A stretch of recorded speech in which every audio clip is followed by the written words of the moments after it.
especially their top four defensemen are big and heavy, and they do a good job of just clearing pucks and throwing them out of the zone. And we just like I said, I really felt like in any of these games, probably outside the first one, games 2 through 4, if we just could have found a way to get that first goal, could be a different series, but we didn't, and you just got to give them so much credit. They're playing unbelievable right now. Go back to Ken Weeb for a follow-up. Go ahead, Weaver. Like, how would you describe the impact of losing Mark Scheifele to that 4-game suspension? You can't. I mean, he's a top 10 player in the NHL. I'm not saying that it's gonna just we would win the series, in 5 games because he was in the lineup, but it just changes our team. It makes he makes me better.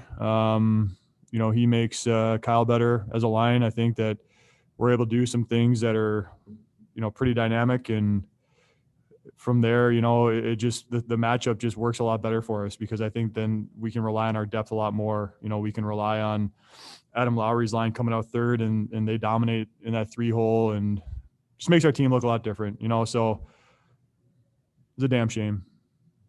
We'll go next to Paul Friesen from the Winnipeg Sun. Go ahead, Paul. Blake, as good as Montreal was, what was lacking in your team's game? I don't look at it that way, Paul. To be honest with you, I think that it's such a fine line.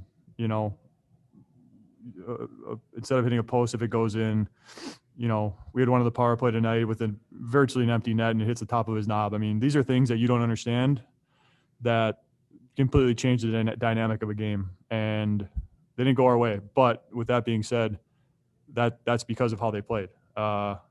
I'm not going to sit here and say that we played 4 of our 4 best games of the season. I don't think so, but that's because of how they played.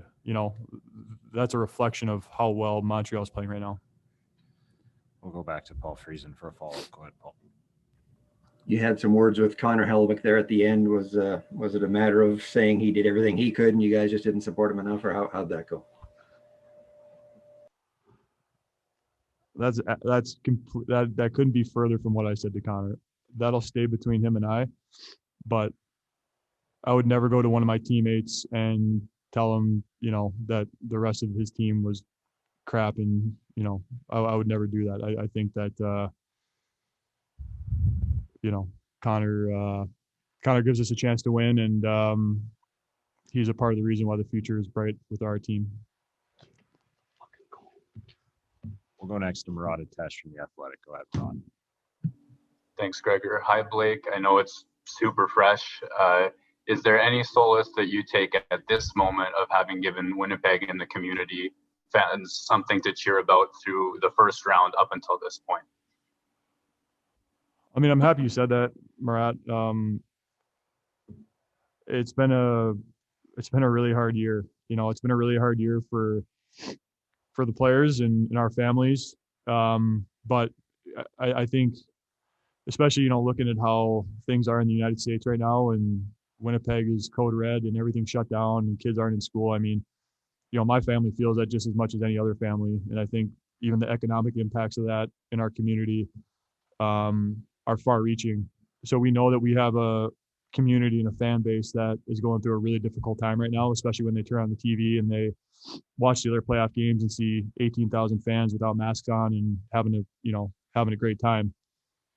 So to answer your question, I mean, after those Edmonton games, coming out of the rink and seeing our fans honking the horns and, lighting up the city that was one of the highlights of this whole season, and honestly of the whole last 18 months. I mean, that was like, it kind of gave you a life again to want to, do this for Winnipeg and keep put on a show for them, keep giving them something to watch.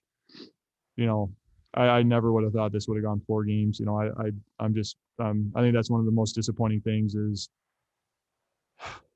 people have nothing to do, and we were giving them something to do. And so, we feel bad about that. Go back to Murat for a follow-up. Go ahead, Murat.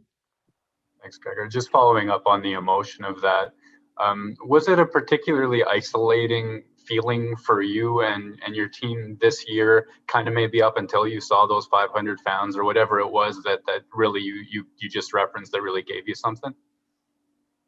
You know, we got to be really careful complaining about our situation. You know, there's no question it was a really hard year for us and a really challenging year. But like I kind of was pointing out, you know, especially in our community, and you know, it's been a really tough year for everyone. And you know, we've had the privilege of playing a game and like I said, trying to bring some joy to our community and to the people, and especially you know, kind of the end of the season, the playoffs, and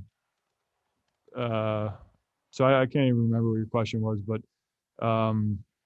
you know, I think that's kind of how we felt all year, that you know, it wasn't so much about how hard it was for us, because we looked around and it was hard for everyone, and that was the most important thing. Thanks very much, Blake.